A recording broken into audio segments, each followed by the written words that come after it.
Vai ser algum pedido? Ah, Você? Ah, não, já foi, você já deu.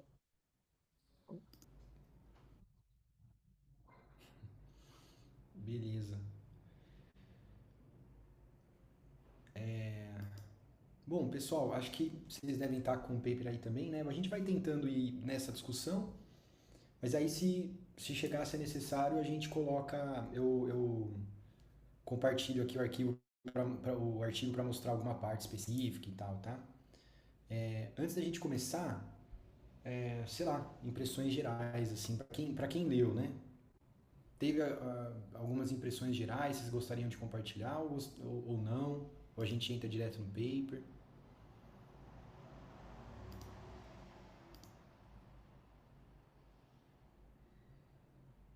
Eu achei interessante a proposta da intervenção ser multimodal, né? Então, os exercícios de diversas naturezas, assim, não só focar nesse fator modificável ou naquele, assim, ser uma proposta mais abrangente. E escalável, né? O fato de ser realizado online, assim, achei bem legal.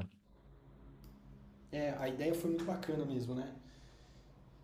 Engraçado que assim, bom, deixa eu ouvir mais vocês, vai. Que mais que de impressões gerais?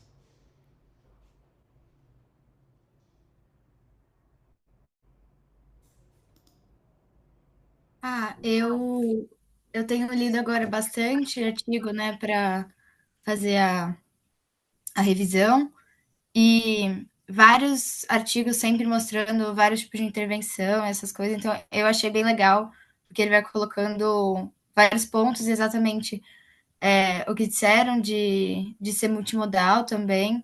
Eu achei bem legal. Assim, pelo menos eu que ainda estou começando, estou bem no comecinho, eu acho muito interessante vendo vários tipos de intervenção, vários resultados. Maravilha. Mais alguém? Boa tarde, galera. Boa tarde, Luiz. O que eu achei interessante foi que eles descreveram aqui que eles usaram dois modelos para a implementação de dados epidemiológicos para saber no que mirar, né? Eles colocaram um modelo chamado RIP, que é um acrônimo, né? Eu acredito, de 2006, e um modelo de 92. Eles juntaram os dois para se guiar em relação à epidemiologia de incidência de lesão em corrida e implementar no que importa, né? No que aparece. Assim, eu acho que a premissa principal do programa é mirar em fatores que comprovadamente demonstram ser problema, assim, né? E aí, pulando uma boa parte da metodologia deles, eu fico com uma dúvida, não sei se cabe colocar agora, para quem, ou a gente conversa depois, não sei, depois ainda nessa conversa, né? Que é o seguinte, né? Esses multicomponentes que eles colocaram, eles se basearam em biomecânica. E, assim, fatores comprovadamente modificáveis, que inclusive podem ter uma influência importante, serem tradutíveis em redução de taxa de incidência de lesão, no follow-up que eles fizeram. E em nenhum momento, pelo menos eu não vi, ser citado numa palestra inicial a relação com a cautela de progressão de volume. Ou não sei se de repente eu perdi isso, ou se realmente ficou nesses 10 fatores modificáveis, né? Comprovadamente modificáveis e relacionados e restritos à biomecânica, como Uhum. déficit de flexibilidade, controle neuromotor de alinhamento de membro em alguma tarefa dinâmica ou até na própria corrida, fraqueza de abdutores, fraqueza de quadríceps, amplitude de dorsiflexão. Então, eles focaram nisso e parece que eles tiveram um resultado satisfatório. E aí, minha pergunta seria: será que não seria mais satisfatório ainda passar uma conscientização, uma vez que esses corredores, muitas das vezes, têm progressões súbitas em qualquer inscrição de prova que seja, ou o ingresso em um grupo novo de corrida, que é um fator de risco conhecidamente modificável e amplo, né? Importante também. Daí eu não sei se eu estou É, viajando ou se de não, não, repente não tá isso não. é uma coisa que fugia do Essa, escopo de deixar praticável também, sabe? sim.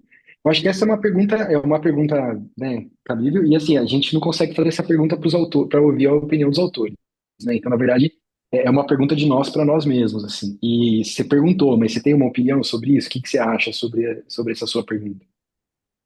A minha pergunta ela tem um viés meu, assim, um viés particular meu, ver muito paciente chegando porque chutou o balde em pouquíssimo tempo, Sim, né? maravilha. Quase que como poucos têm uma evolução, vamos dizer assim, né? Uma progressão de sintoma que aconteceu ao longo de um ano, um degradê negativo, assim, vamos dizer. A maioria, assim, cara, corri até não conseguir mais. E foi dentro dos últimos 2 meses, e geralmente envolvido em um programa em que ele se inscreveu e precisou ser submetido a um aumento de volume súbito, geralmente, né? Não, maravilha. Imaginei que fosse essa mesmo a tua visão, por isso a dúvida, né? Agora, a questão é que isso parece ser claro para a gente na prática, assim, de que essas mudanças de treinamento, aumento súbito e tudo mais, podem estar relacionadas, né? Mas é engraçado, porque todo modelo que investigou, e ele cita isso na introdução, não encontrou que um método de progressão, comparado a outro método de progressão, tem diferença, entendeu? Talvez o que aconteça é que os métodos de progressão não tenham sido tão diferentes entre eles. Então, o que já foi comparado, por exemplo, né, método de progressão por intensidade e método de progressão por volume. Quando compara, já teve um trial que compara os dois, não teve diferença. Foi um trial, mas, enfim, é o que tem, né? Aí esse mesmo grupo, com esse mesmo estudo, tentou ver as influências que o treinamento baseado em intensidade ou em volume poderia ter nas taxas de lesões. E aí, só que isso foi uma análise secundária desse trial com os dados analisados, não desse que a gente está lendo, né? Do trial que eu estou falando que investigou isso, Sim.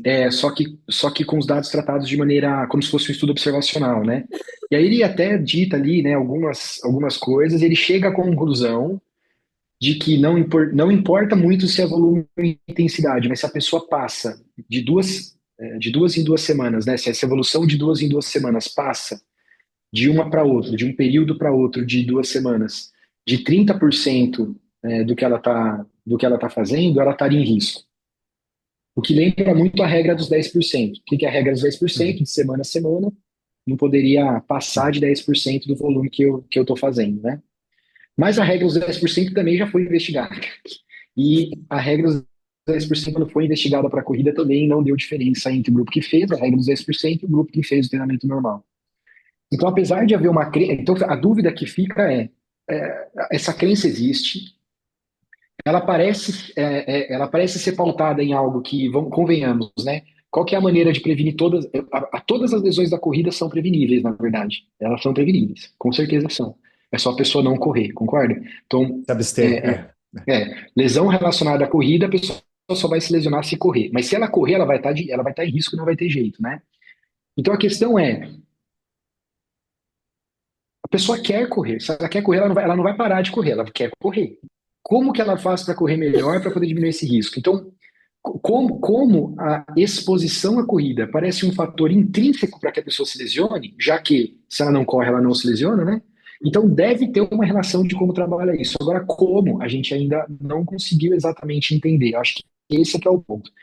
Então, respondendo a sua pergunta, na minha visão, eu não sou os autores, né, mas a minha visão, e o estudo também não falou nada disso, mas na minha visão, e vocês podem discordar, devem discordar, se quiserem colocar aqui, tá? Mas na minha visão, deve ter sim influência. Eu não tenho dúvida que tenha influência, mas eu não faço ideia de como é essa influência.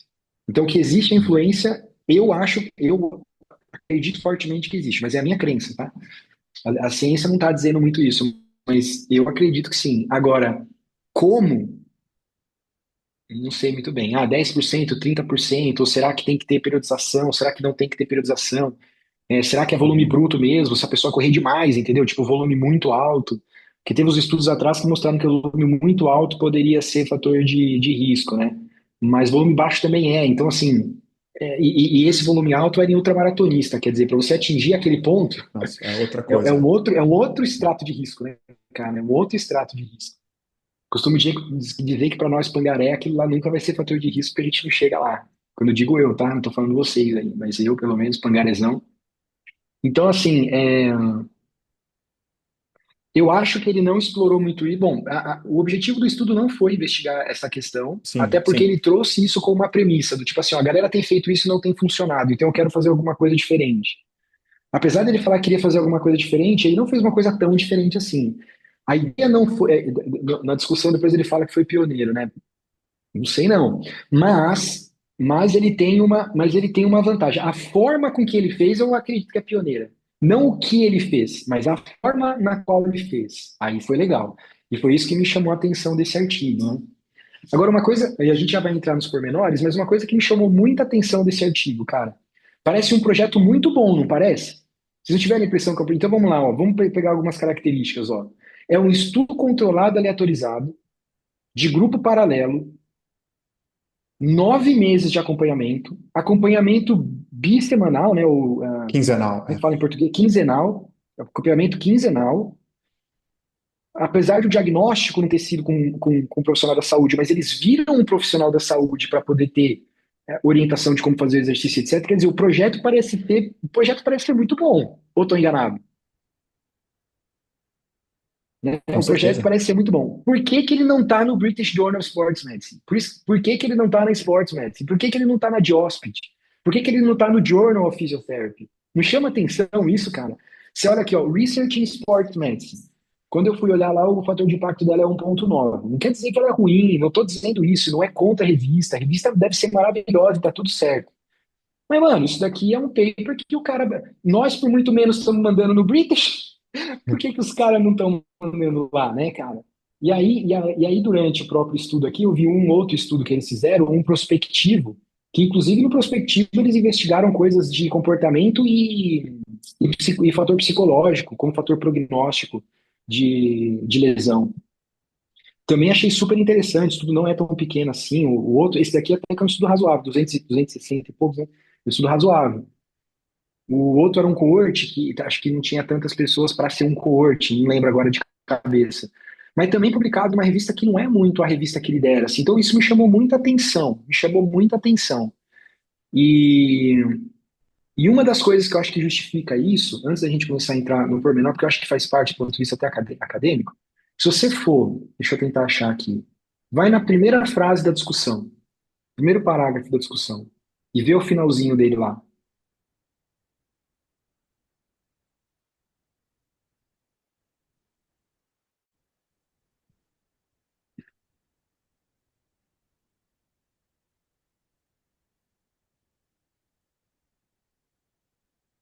É a frase Aqui, que ó. tá incompleta? Ah, Exatamente. Exatamente. Então, dentre outras coisas, tem alguns detalhes nesse artigo, por exemplo, uma frase está incompleta, cara. Isso aqui passou pelos autores, passou pelos revisores, passou pelo editor-chefe, passou pela revisão do proof, e ninguém viu que a frase está incompleta da discussão, sabe? Então, isso é uma coisa que começou a me justificar o porquê que esse paper não está no British Journal of Sports Medicine, por que não está na Sports Medicine, né? E aí, quando você vê, cara, o estudo foi conduzido em 2024 e foi publicado em 2025. Muito bom, né? Quer dizer, o Running 3 começou em 21 e a gente não publicou ainda, né? Mas olha a diferença, cara. Se, assim, metodologicamente, não, quer dizer, não de método não, mas do ponto de vista pragmático, eles controlaram coisas que a gente não conseguiu controlar no Running 3, né? A gente teve um problema gigante no Running 3 de aderência, coisa que eles fizeram muito, se eles estão falando a verdade, né? Que, assim, eles mantiveram muito bem a questão de aderência e os pacientes lá e tudo mais, né? E a gente está em vias de publicar numa revista muito melhor que eles publicaram aqui, né? Então, assim, a ciência ela tem muito disso, né, galera? Pra você fazer um negócio. Então, quando eu falo para vocês assim, não sei se vocês já, né, vão se lembrar de alguma vez que eu falo que ciência tem a ver com cérebro, né, bicho?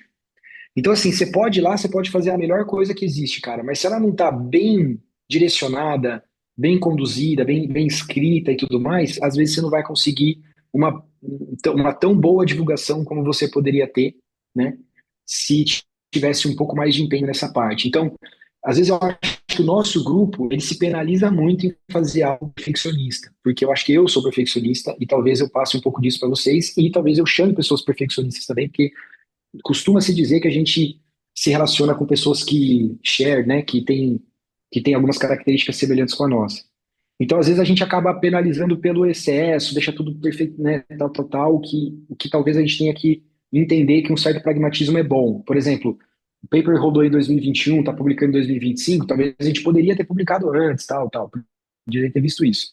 Agora, os caras rodarem em 24 e publicarem em 25, talvez foi muito rápido. Será que viram o resultado com cuidado? Será que refletiram com cuidado sobre as interpretações que o artigo apresentou, entendeu? Porque não é só sobre coletar dado e publicar dado. Você publica ciência, bicho. Você publica uma coisa que o dado foi interpretado com o cérebro. É isso que eu estou querendo dizer. Dado é diferente de conhecimento ou de sabedoria, né? Então, algumas pessoas diziam no passado que dado é tudo, né? Então, mostre seus dados e não sua opinião. Eu discordo plenamente com isso, porque o dado sozinho não é nenhuma. Está sendo gravado, não pode falar.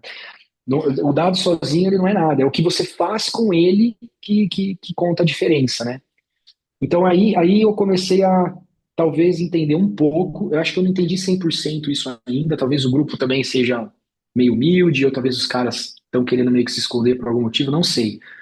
Mas uma das coisas que me chamou a atenção desse artigo é que ele me pareceu um projeto muito bom, eles vendem o projeto como muito bom, e parece ser mesmo muito bom, mas a publicação não foi proporcional ao quanto o projeto é e ou está sendo vendido como tão bom. Não sei se vocês tiveram essa impressão, mas eu tive. Cara, nessa leitura rápida que eu fiz aqui nesses 10 minutos, né? Bem a minha área, eu estudo prevenção de lesão no esporte, né? Eu fui lendo aqui nesses 10 minutinhos, aí fui tentando pegar e foi, nossa, caralho, caras fizeram um bagulho mó grandão, trollado, conseguiram ter ainda coisa presencial, coisa que a gente, assim, no mundo, nosso mundo a gente não consegue. Só que é esse negócio de pegar assim. Ah, mas aí a gente só vai colocar 80% de quem fez o protocolo. Esse negócio aí já me acabou comigo. Você fala assim, Aí você já falei, qual é ué, mas você essa, não quer. bicho? E o cara É, ué. chamou a intenção de tratar, né? E engraçado que ele chamou a análise por intenção de tratar. Veja só, ó, eu quero pontuar, para quem vai assistir essa gravação depois, o Pamela, eu vou fazer uma correção aqui, ó, só para a galera entender. O projeto parece ser muito bom. Ninguém está querendo falar que o projeto não é bom, mas a gente está discutindo cientificamente, metodologicamente, algumas coisas aqui, até para entender o porquê que, por exemplo, esse estudo não está no British Journal of Sports Medicine, Josph, alguma coisa assim, né?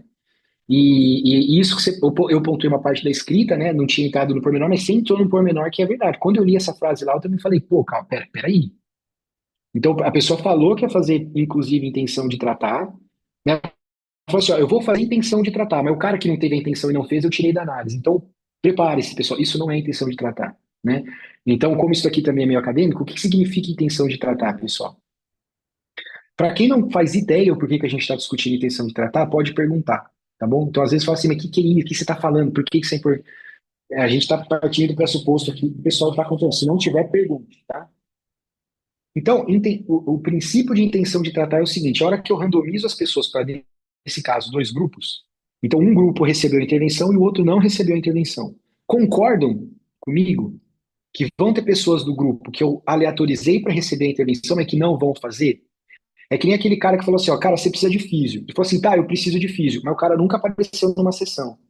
Então, ele foi alocado para físio, mas nunca apareceu na físio. Entende? Ao passo que a pessoa que estava no grupo controle, que nesse caso não ia receber nada, ia fazer um treinamento convencional, mas às vezes ela foi na academia e fez um treinamento de fortalecimento por si próprio, que pareceu muito com o treinamento que o cara fez aqui. Então, aleatorizar não significa garantir que os grupos, que as pessoas dos grupos vão de fato receber a condição a que foram aleatorizadas. E tudo bem, porque o mundo real é isso, certo? O mundo real é isso. Às vezes as pessoas não vão fazer o que deveriam.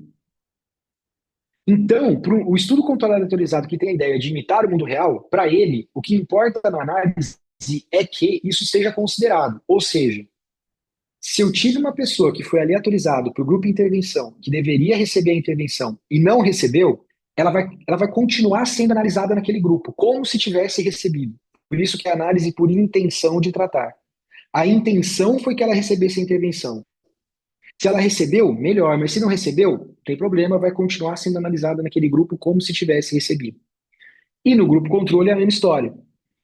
E por que que isso é uma questão tão importante hoje? Porque no passado, quando não se entendia muito bem quais viés estavam relacionados a não fazer uma análise por intenção de tratar, às vezes os pesquisadores faziam o seguinte, ó, esse cara foi para o grupo de intervenção, mas ele não fez, então no final da análise, já que ele não fez, eu vou trocar ele de grupo, né? Só que isso quebra o baseline. O que é quebrar o baseline? As pessoas, quando foram aleatorizadas, garantiram que no início do estudo geraram dois grupos super comparáveis. Se eu começo a trocar as pessoas, eu posso agora ter grupos não comparáveis na hora de analisar, entendeu? Então, isso é que a gente chama na linguagem fula da ciência, vamos dizer assim, o quebrar o baseline, né?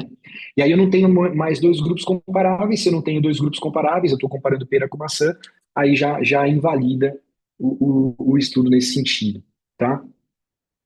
Então, por isso que a recomendação, e está em praticamente todas as ferramentas de avaliação de risco de viés de estudo controlado e atualizado, tem lá um item que pergunta se a análise principal daquele estudo controlado e atualizado foi feito seguindo o princípio da intenção de tratar, ou seja, seguindo essa ideia que eu estou contando para vocês. O estudo fala que fez isso. Segundo a Pedro, se o estudo falar que fez, ele ganha o ponto, a não ser que ele se desminta, né? Nesse caso aqui, ele não ganharia o ponto, porque ele falou que fez. Se ele não tivesse falado mais nada, ele falou assim, ó, eu fiz. Se não tivesse falado mais nada, ele ganhava o ponto na Pedro. Mas ele falou que fez, né, e se desmentiu lá embaixo quando ele fala que só analisou 80%. Agora eu não lembro exatamente a frase. Ele só analisou as pessoas que tiveram 80% de aderência ao protocolo, alguma coisa assim.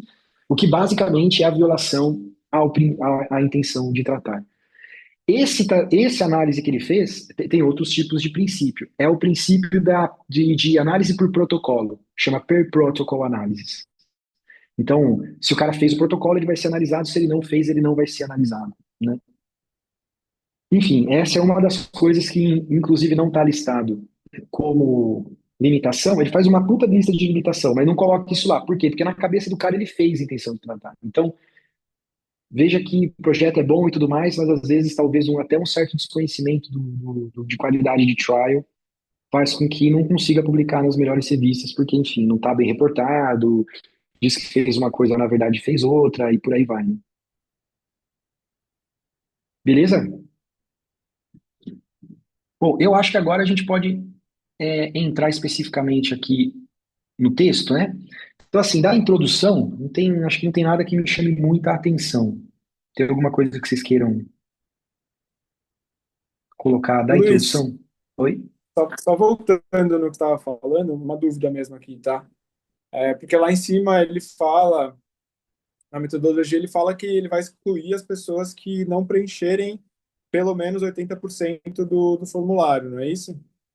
E aí, quando ele fala do follow-up, você falou, né, que ele analisou só 80% das pessoas, não foram essas que não preencheram ou foram as que não fizeram mesmo a intervenção? Só defendendo um pouco É, o autor, tá? eu não sei se eu entendi exatamente a tua pergunta, mas eu acho que eu entendi onde você quis chegar, mas é que não sei se. Vamos ver se é isso que você perguntou, ó. Você falou o seguinte: o cara tá falando lá que vai excluir essas pessoas, aí ele falou que ele excluiu. Isso tem problema? Acho que é isso que você tá falando, né? Não, eu estou perguntando se ele excluiu porque as pessoas não fizeram um follow-up de preenchimento do formulário, né, que acho que era o critério de É. exclusão, ou se foi porque elas realmente não fizeram a intervenção. O meu entendimento foi porque elas não fizeram intervenção, mas vamos ver a frase aqui, ó. Não, Às vezes, acho que é sobre o acompanhamento mesmo. vamos ver aqui, ó. O que eu também acho que é um problema, não é? Porque você perde dado e você Sim, não reporta que É, você perdeu dado. É a primeira frase da aba follow-up, Isso. compliance da intervenção. compliance with intervention, né? Ah, não, não, isso daqui é o É. quanto que o cara teve de compliance, não é o que foi excluído. Eu sei que a frase está em algum lugar aqui, mas peraí. acho que é a última é a última frase É o desse que bloco. você falou.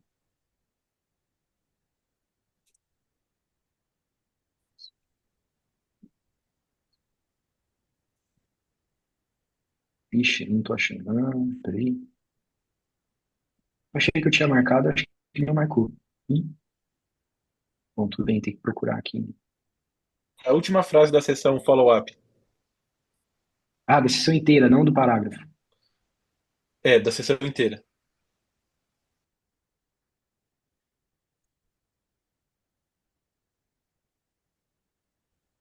Ih, acho que eu passei para outro sem querer. Então, follow-up.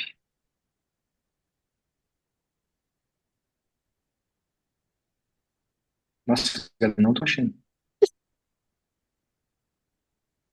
Porque a última frase ele está falando que durante o follow-up, 29% das pessoas que tiveram lesão tomaram anti-inflamatório ou remédio para dor, né? Acho que não é Isso, isso. essa é a última frase. Mas não é ali, Não, né, que não, foi não. isso. Nos métodos, a última frase é: somente os participantes que mantiveram uma taxa de Ah, é que a gente tá nos resposta maior que resultados. 80% durante o estudo foram incluídos na análise final.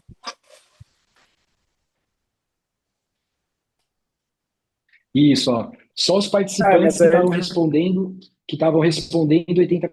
Então é o seguinte, o que que aconteceu nas respostas daqueles que não estavam respondendo esses 80%? Acho que essa é a questão que a gente está levantando aqui, entendeu, Leandro? aham. Então, por exemplo, esses 20%, não, esses 20% não, peraí. As pessoas que não responderam até 80% dos questionários, pode ser que não tenham respondido porque se lesionaram. Então, por exemplo, o que que acontece? Você se lesiona, você fica puto com o estudo e não quer mais participar.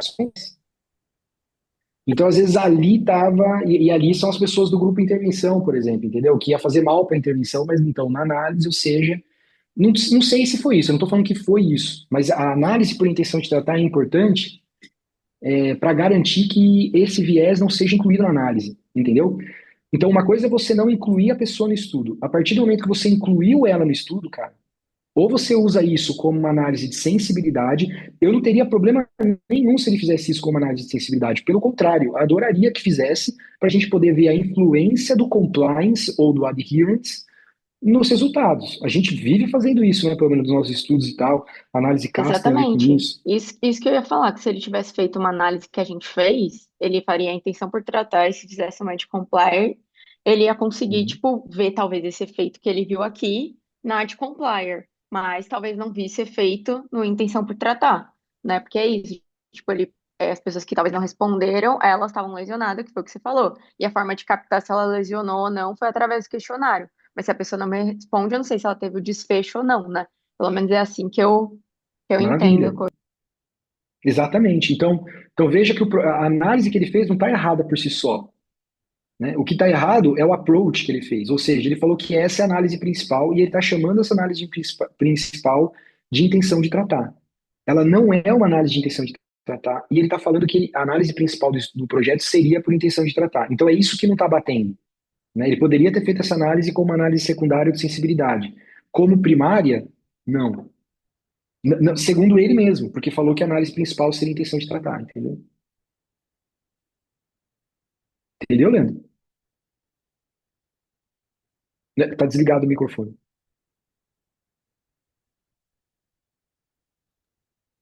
E nessa análise de intenção por tratar, ele excluiu essa parcela das pessoas Isso. que não deveria ter excluído, é isso. Na verdade, não foi. Ele não fala, ele não fala exatamente o que você falou, É, porque ele não teve outra análise. Ele fala que a análise dele foi por intenção de tratar e que ele excluiu essas pessoas na análise. Que análise? A que ele fez, que ele está chamando de intenção de tratar. Vou te dar um exemplo de quando é diferente. Por exemplo, no nosso estudo lá, a gente fez a intenção de tratar, mas a gente também achou que a aderência poderia influenciar no resultado. Então, a gente fez uma outra análise baseada na teoria causal, que é uma análise chamada por intenção de Compliance Average Effect, que a gente chama de CACE, tá? E aí a gente fez essa análise também, mas a gente apresentou as duas e concluiu o paper pelo Intention to Treat, entendeu? Então você conclui pelo Intention to Treat, mas mostra uma outra análise que complementa uma discussão ou que mostra um caminho. Isso é ótimo fazer. Então seria ótimo que ele tivesse feito essa análise num segundo momento, mas faltou o primeiro momento considerando todo mundo, entendeu? Para diminuir o viés de seleção desses indivíduos no estudo. tá, ok. Beleza? Bom, da introdução, gente, eu não tenho muita coisa para colocar. Se alguém tiver, pode falar aí, mas também a gente já está com. Né, falta 20 minutos para a gente terminar aqui a questão. Então, acho que a gente poderia entrar especificamente aqui nos métodos. Então, o objetivo dele, né? Ah, então, o objetivo dele foi investigar essa intervenção que ele chama de Web-Based and Multi-Component, né? Injury Prevention Program. É uma intervenção baseada em multicomponentes e tudo mais, mas basicamente são exercícios que ele colocou, né? Ele chama de multicomponente, mas é multicomponente dentro do espectro exercício, certo? Mas aí, E levantando um outro ponto aqui, é tipo, passando pela revisão que a gente está passando, né? O cara chamou a intervenção de vários nomes diferentes, e é isso, tem hora que ele fala que é exercício based, aí tem hora que é multicomponente, aí tem hora que é online, aí tem hora que é web based, aí eu fico tipo, cara, a gente sofre tanto na mão dos revisores para ele falar, não, várias vezes, escolhe o nome e chama, e não, e aí, tipo, eu fiquei vendo, eu falei, meu Deus, que aí você vai pegando esses toques, né, porque é meio, que o meio pede isso, né, e aí eu fiquei, meu Deus, tô confusa. Pois é, não, e confunde mesmo. Por isso que é importante a gente olhar o protocolo e saber, assim, a gente olha, eu não sou, esse é um dos motivos do porque eu não sou uma pessoa muito que se importa muito com o nome das coisas, assim. Não tô falando que elas não são importantes, né? Mas, por exemplo, tem professor que fala assim, cara, se você chamar isso aqui disso aqui, se tá errado. Eu sou muito mais pelo entendimento, assim. Tipo assim, se você entendeu o conceito, pra mim tá ótimo, cara. Você quer chamar de pá, pá, pá, tá tudo bem. Você me explica e tá tudo certo. Lógico que você vai sofrer as consequências de pessoas que, né, não vão entender essa nomenclatura. Mas o que eu tô querendo dizer é que por isso que eu acho que assim, ele chamou várias coisas aqui, mas se você entendeu o que ele fez, pra mim tá bom. Então o que que ele fez? Ele montou um programa que é multicomponente, mas ele não é multicomponente de programa. O que a gente entende de multicomponente de programa é ele ter, por exemplo, um componente de exercício, um componente comportamental e um componente, sei lá, de Educação. psicológico e um de nutrição, sei lá, alguma coisa assim, entende? Então isso é multicomponente. Mas dentro do mundo do exercício, o que ele está chamando de multicomponente é que ele pegou vários aspectos diferentes de valências físicas, né? Então, neuromuscular, fortalecimento, alongamento e acho que foi isso, né? Não sei se teve muito mais coisa. E o que também não acho que é um grande problema, mas eu concordo que manter a nomenclatura padrão é importante para o entendimento, né? Senão, mas peraí, ele tá falando da intervenção dele ou agora ele tá falando de outra coisa? Ele tá chamando diferente, né? Quer dizer, se é dele, ele tá chamando assim, mantém o nome, né? Bom, colocou a hipótese dele aqui e tal. Eu não tive tempo, não fui olhar aí começando nos métodos, tá, gente? Ele falou que está registrado, eu não fui no registro. Talvez fosse interessante ir no registro para ver como que tá lá, né? Primeira coisa é que tem que ver se esse registro, né? Ele fala aqui, né, do registro do hospital, tem que ver se esse registro para ser registro de trial tem que ser reconhecido pela Organização Mundial de Saúde, né? Ele colocou um registro aqui que eu desconheço se é ou não, porque ele é o registro do hospital. Pode ser que seja, mas teria que ver isso. E por que que é importante isso? Porque esses registros que são atrelados à Organização Mundial de Saúde, você não pode ficar voltando atrás para mudar o protocolo. Ele é um protocolo prospectivo. Você pode mudar o protocolo, mas você explica para frente o que você mudou, entendeu? E não volta para trás e muda. Isso é importante porque, enfim, mostra a intenção do cara do começo até onde ele chegou. Talvez algumas coisas da gente esclareçam se a gente fosse ver o registro. Eu não fui ver. Se alguém foi ver e tudo mais e tem alguma opinião a dizer, fica à vontade. Quanto ao cálculo amostral, né, ele usou um software lá e tal, não parece ter muito problema, só que ele chegou no número que não é o número que ele chegou no estudo. Isso poderia ser um problema, mas depois ele justifica lá que fez uma análise a posteriori para dizer, ele não diz isso, né, mas dá a entender que ele fez uma análise a posteriori para ver se ele tinha poder com o N que ele chegou. E tá ok, acho que também não tem tanta diferença do N inicial que ele colocou ali, não acho que é um grande problema, mas enfim. Eu só achei Luiz, que. Oi, esse tamanho de efeito que ele colocou para estimar eu queria falar. no cálculo amostral de 60% de redução do risco, você não acha que é muito alto? Baseado nos trials que já tem, né? Tava com a Vamos mesma pensar, dúvida ó. aqui. Então, é alto, cara, é alto, é alto, é alto. Então, vamos pensar que se o tamanho da minha amostra é diretamente relacional, é diretamente relacionado ao tamanho de efeito que eu encontro, como é que é essa relação? Essa relação é assim: se eu quero que um tamanho de efeito pequeno seja encontrado como estatisticamente significante no meu estudo, meu N vai ser gigante. Ao passo que, se eu quero que um efeito muito grande, né, eu só quero identificação, se ele é muito grande, eu vou chamar ele de estatisticamente significante, né? Então o N diminui. Então o que acontece? Não me parece que ele fez um cálculo longitudinal. Se ele não fez um cálculo longitudinal, a gente sabe mais ou menos quanto que é um trial de corrida de prevenção primária. É difícil, é desesperador, mas a gente sabe quanto é, por volta de 1.200. 600 para cada lado. É desesperador, eu sei que é. Tá com o negócio acionado lá, eu levantei a mão e vou ter que acionar tudo, mas por enquanto, deixa eu esconder minha mão ali. É o seguinte, então, até me perdi, mas assim, o que eu estava querendo dizer é que é o seguinte, para ele ter chegado nesse número é porque o efeito que ele estimou era muito grande, a não ser que fosse, que o número que ele chegou é um número parecido com o que a gente chega nos nossos, mas por quê? Porque a gente usa um cálculo de medida repetida.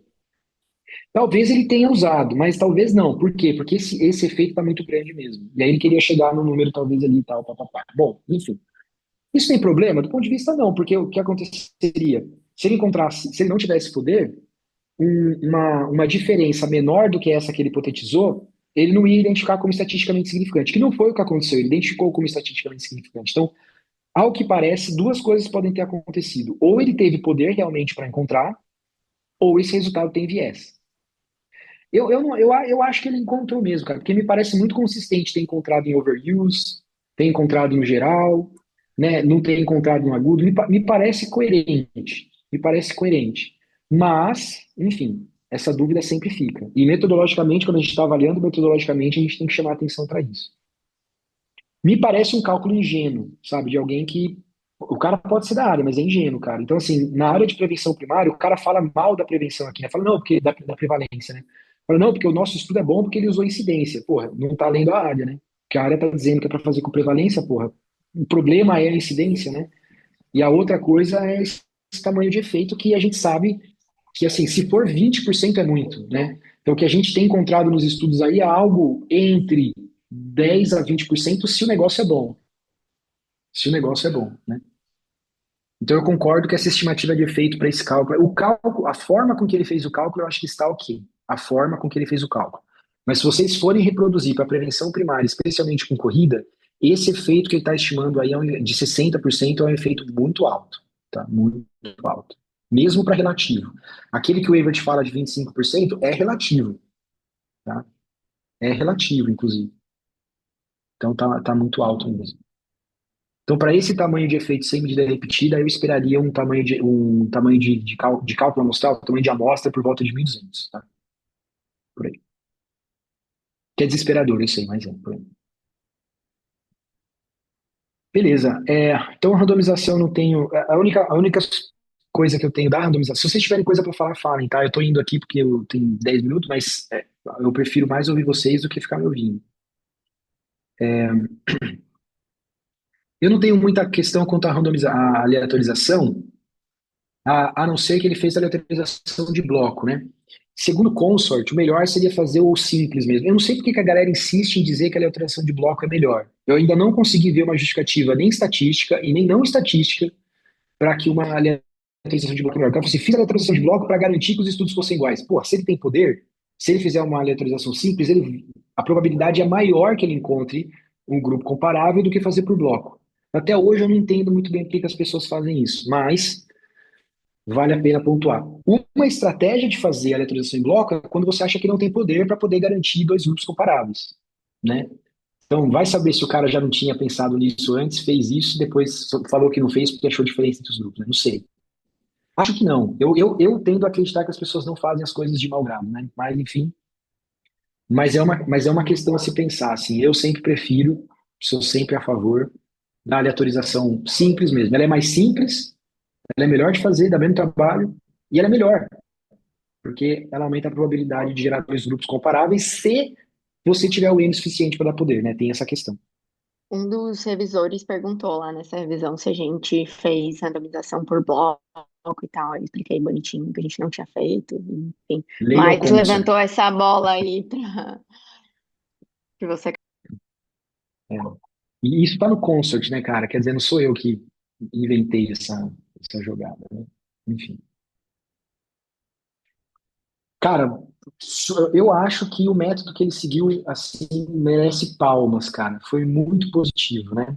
Então, assim, o jeito que ele usou a questão online para poder fazer a divulgação, o jeito que ele administrou o estudo dentro, ter chamado as pessoas para fazer aquela aula introdutória, eu acho que isso foi genial para garantir que as pessoas que fazem o estudo aderissem e tudo mais, né?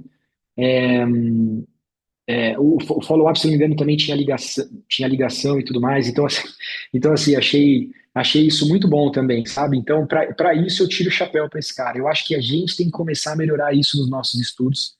E é um pouco o que o SOS traz, né? Então, o Eduardo está participando ali um pouco da metodologia do SOS. Eu acho que trazer os caras do laboratório para fazer avaliação, para conversar, para aplicar questionário, traz essa aliança terapêutica, vamos dizer assim, com o pesquisador, e eu acho que aumenta a probabilidade do cara ficar no estudo, entendeu? Talvez seja mais difícil para o cara entrar. Mas eu lembro quando o Léo falava isso. Eu falava assim, cara, você tem que dificultar o cara entrar ao máximo, para ter certeza que quando ele entrar, ele não vai sair. A gente não tem feito isso nos nossos estudos aqui no grupo, né? Uma porque os nossos N's são gigantes. A gente tem que usar isso, né? Usar a favor do cara entrar. Mas agora eu acho que o Trail Six, né? O Trail Six, ó, o Running Tree mostrou pra gente uma lição, né? De que às vezes não vale a pena fazer essa estratégia porque as pessoas saírem muito também acaba sendo ruim. Então eu acho que um aprendizado que fica para mim, e acho que para nós aqui do grupo também, é que os próximos recrutamentos nossos, né?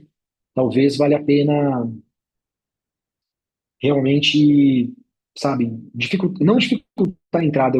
Falar dificultar a entrada parece que a gente está querendo dificultar o cara entrar, né? Não é isso exatamente que essa frase quer dizer. O que essa frase quer dizer é certificar de que a pessoa de fato entendeu o estudo, tá a fim de participar e tudo mais, entendeu?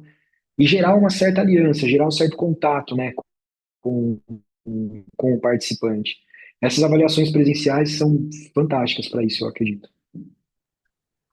Esse ponto foi uma das coisas que a gente discutiu no Running Tree, depois, né, quando a gente estava escrevendo a discussão e pensando do porquê, talvez, tanta parte de follow-up e tal.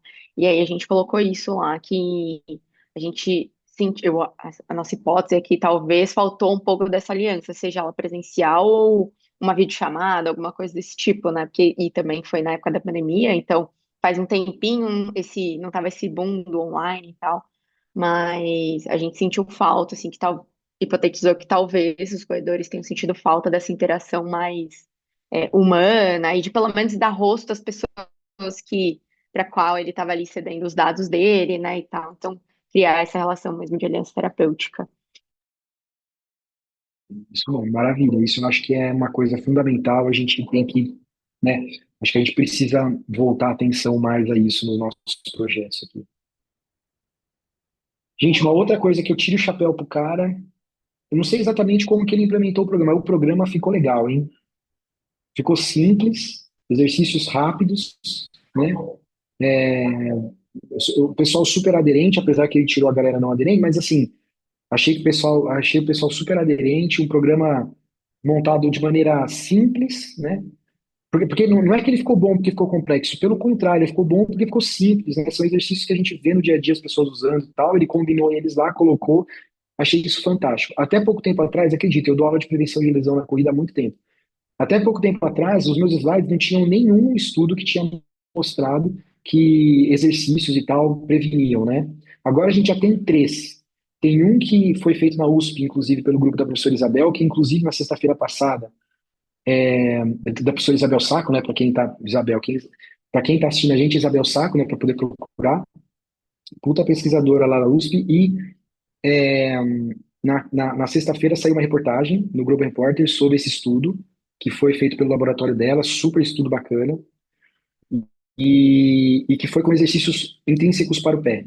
Né? Então foi estudo contratualizado de um ano, tá? Acho que não vale aqui. A gente pode trazer esse estudo para discutir um dia, mas só assim, né, de curiosidade, foram exercícios para pé, basicamente. Tem um outro exercício que fez para exercícios de quadril. Esse fora com o exercício que está chamando de multimodal, né? Que pega assim, várias regiões, mas tem, né? Se a gente for ver, tem componentes aqui de musculatura, pelo menos biarticular, né? Que passa pelo quadril e também tem exercício de musculatura intrínseca do pé. Né? Então agora já tem três que estão mostrando essa tendência de talvez os exercícios serem benéficos para a prevenção de lesão.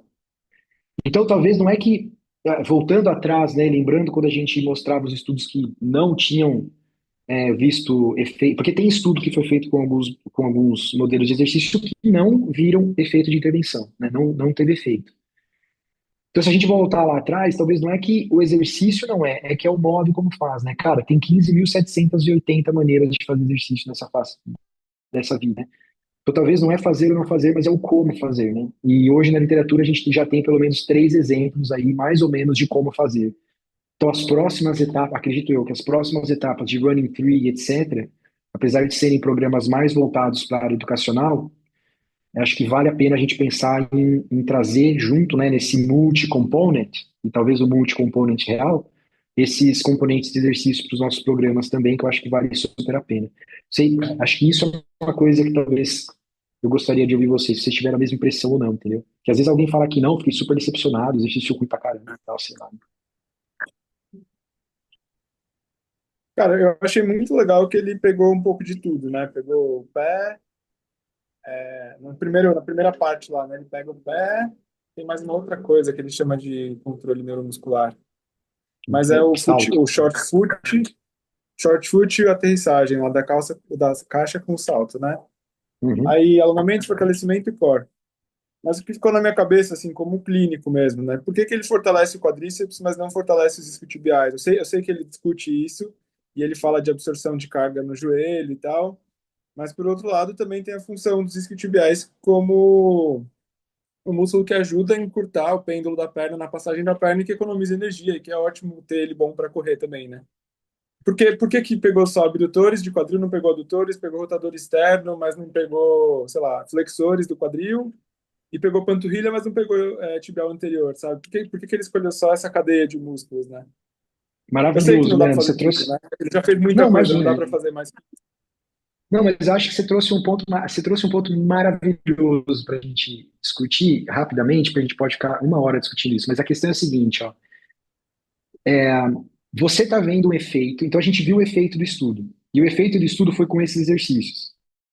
Aí, na nossa cabeça, é assim: funcionou por causa da biomecânica, e se eu fizer a biomecânica melhorar, eu vou melhorar o efeito. Cara, não é muito assim que a gente vê que a heurística cognitiva ajuda nesses casos. Uma coisa é o fenômeno e uma coisa é porque ele funcionou. Não quer dizer que funcionou, infelizmente, cara, poderia ser assim, ó. A biomecânica diz isso, se a gente fizer uma intervenção baseada nisso, vai dar certo. Ia ser ótimo se fosse assim. Mas não é muito que a gente tem visto. Então, normalmente a gente vê o efeito e depois vê o mecanismo, né? E não vê o mecanismo e depois vê o efeito, entende? Então, eu entendo a tua ânsia, mas acredite, cara, não quer dizer que se a gente incluísse por mais que faça sentido, não necessariamente se a gente incluir exercícios pré-isquiotibiais aí, a gente vai ou aumentar o efeito ou manter o efeito. A gente pode estragar o efeito. Então, teria que ser investigado. Mas eu entendo o apelo, entendeu? Eu entendo o apelo. A justificativa dele, então assim, dito isso, a justificativa dele foi que os exercícios foram montados em cima dos fatores de risco identificados que ele pontuou lá na tabela suplementar. E na tabela suplementar, se eu não me engano, não tem nenhuma coisa ali de aspecto flexor, né, do joelho. Então eu acho que tem alguma coisa a ver com isso. Mas, enfim, o que eu queria chamar a atenção aqui é que faz todo sentido do ponto de vista da nossa cognição, pensando em biomecânica e pensando em trazer uma coisa junto com a outra, assim. Mas na hora que a gente vai investigar, é o fenômeno que vale. Então, não necessariamente esse raciocínio, às vezes, maravilhoso que a gente monta, vai ser traduzido em efeito ou fenômeno prático, entendeu? Vai lá, André. Pô, eu acho que eu compartilhei um pouquinho dessa preocupação do Leandro quando eu estava vendo a tabela de exercícios.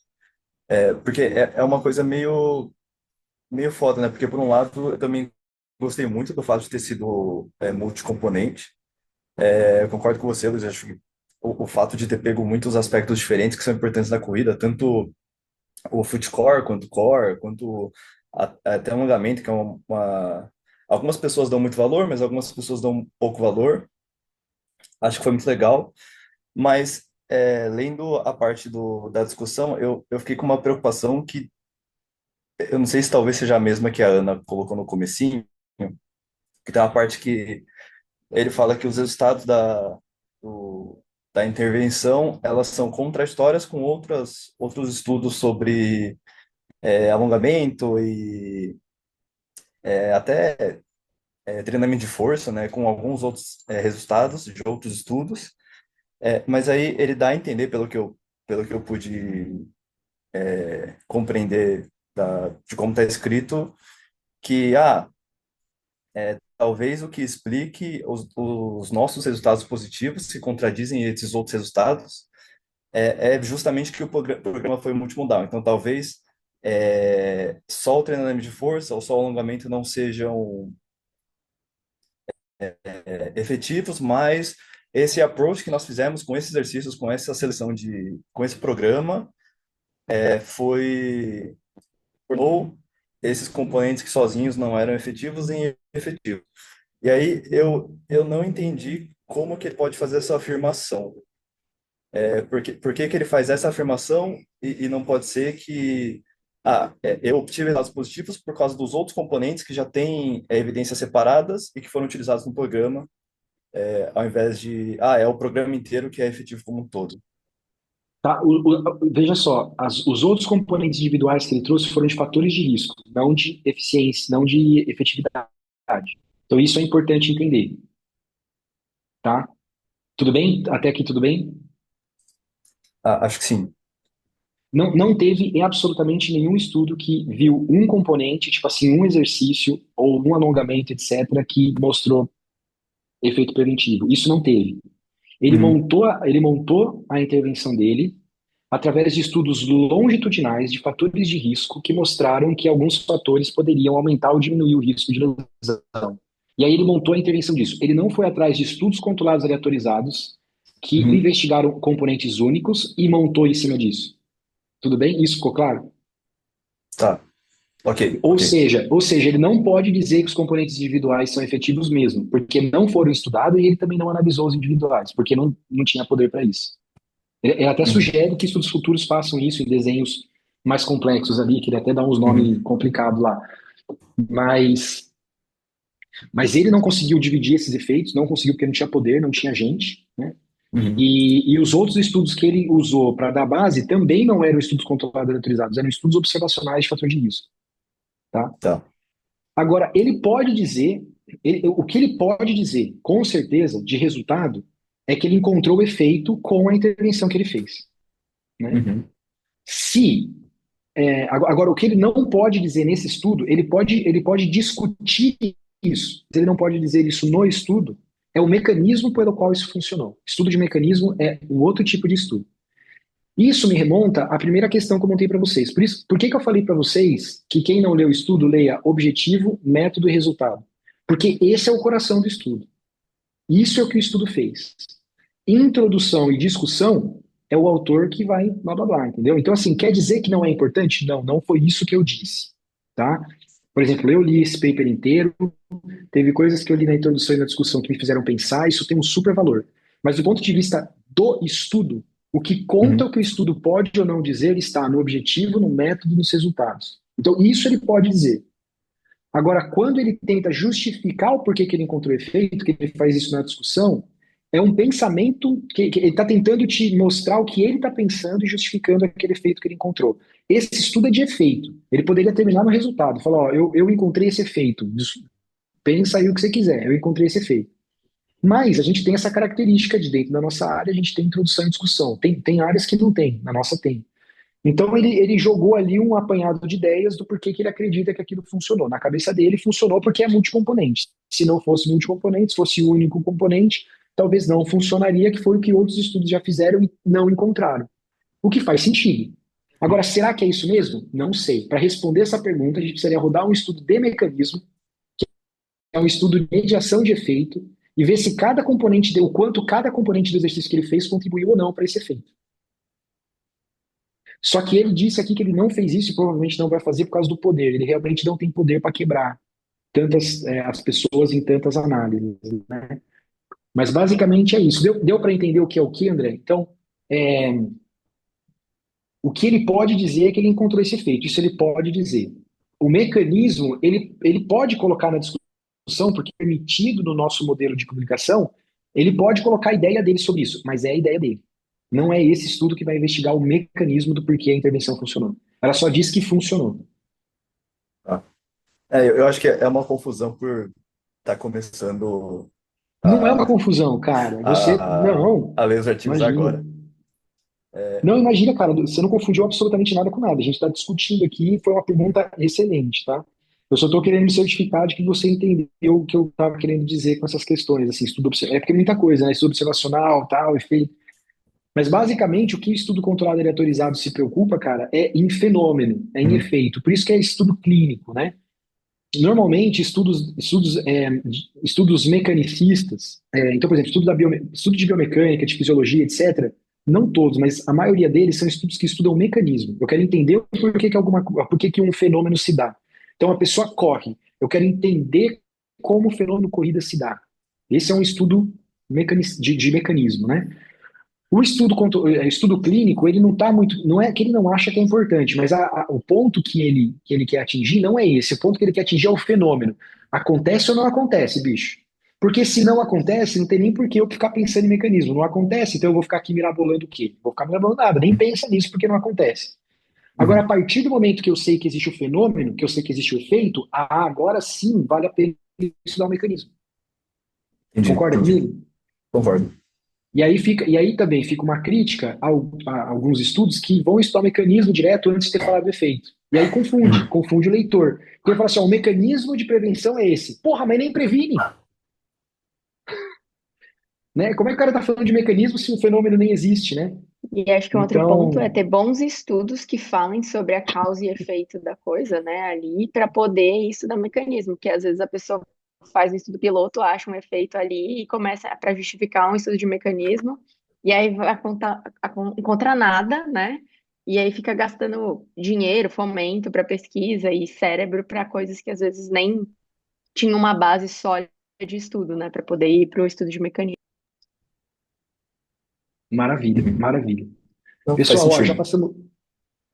Mas, André, sempre faça isso. Assim, não, nunca peça desculpa por ter feito uma pergunta boa, cara. Nunca faça isso. Tá? Então você foi 10. Olha, o Joinha apareceu automático. Então, sempre pergunta mesmo, cara. Tem que ir pra cima, tá? Gente, a gente passou 10 minutos do nosso tempo. Eu acho que a gente discutiu os maiores pontos assim, de metodológicos e tal. Mas o que a gente não viu por detalhes, a gente não precisa ver, mas a gente não viu por detalhes a questão de tabelas de resultado e tudo mais, né? Como que ele trouxe o maquinário disso e tal. Para a semana que vem, eu posso até colocar uma votação lá no grupo. A gente pode seguir, porque a gente já sabe quais foram as conclusões e tudo. Isso a gente já discutiu hoje, a metodologia também.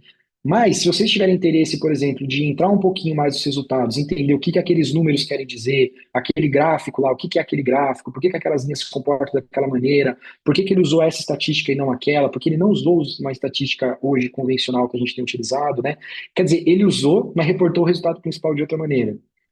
Entendeu? Então, assim, tem essas questões, eu até entendo por que que ele fez, mas eu até posso trazer esse entendimento na próxima aula e tal.